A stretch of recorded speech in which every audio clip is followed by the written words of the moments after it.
Today, we recognize the power behind, let's say, lobbyists who are, in a sense, above the government in that they pay special money to the president to get him reelected. They pay special money to senators and congressmen to get them reelected, but to influence legislation in their favor. And there is and has been throughout history an elite that runs countries and the world. What is this one world all about? And if we don't recognize that, it's very difficult to understand the situation we're in. You make a point several times in the book about the outlook of a British East India Company economist named Thomas Malthus, and you relate his worldview to this power elite and specifically to the kinds of things that went on during the peak of the Vietnam War in the 60s.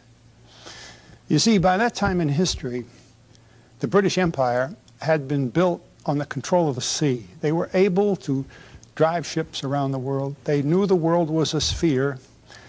Flat world had gone out. But knowing that the world is a sphere is a very important thing for mankind. It means its surface is finite.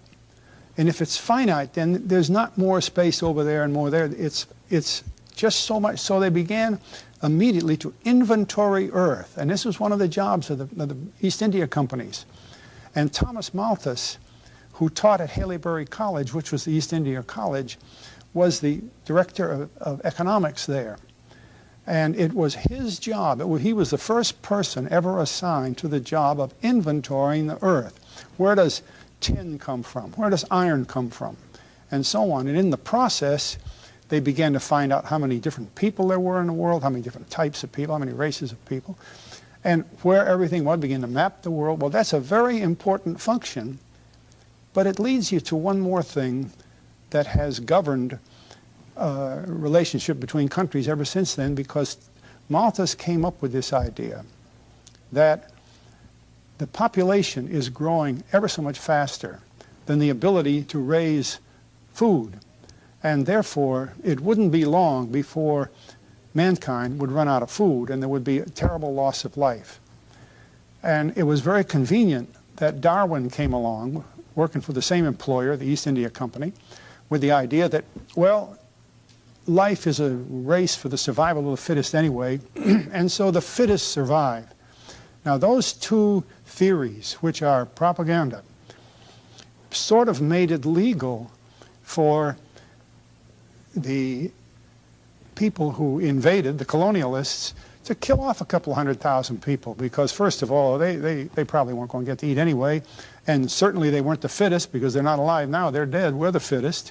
It backed up the idea of this proprietary colonialism that swept the world from that period right on up into the 19th century, and in some respects applies today, because look what's going on in Europe.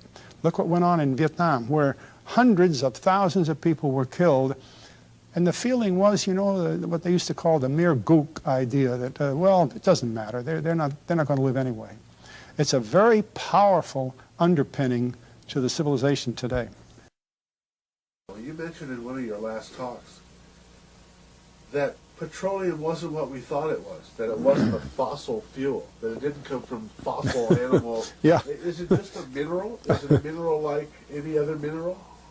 Is that how it, what would you say?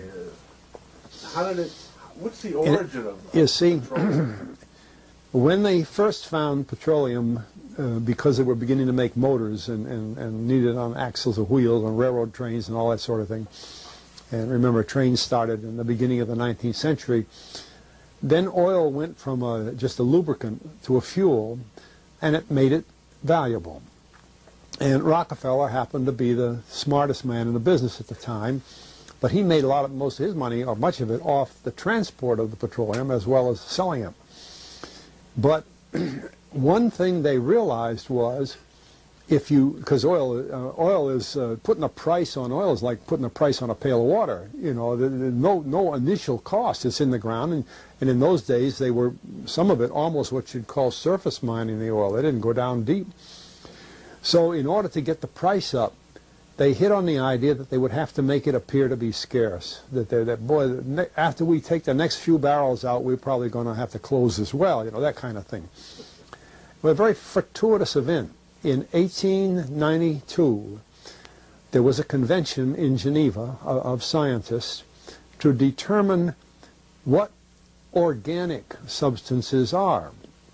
Well, the definition of organic is a substance with hydrogen, oxygen, and carbon. And so it's usually a living substance, a tree.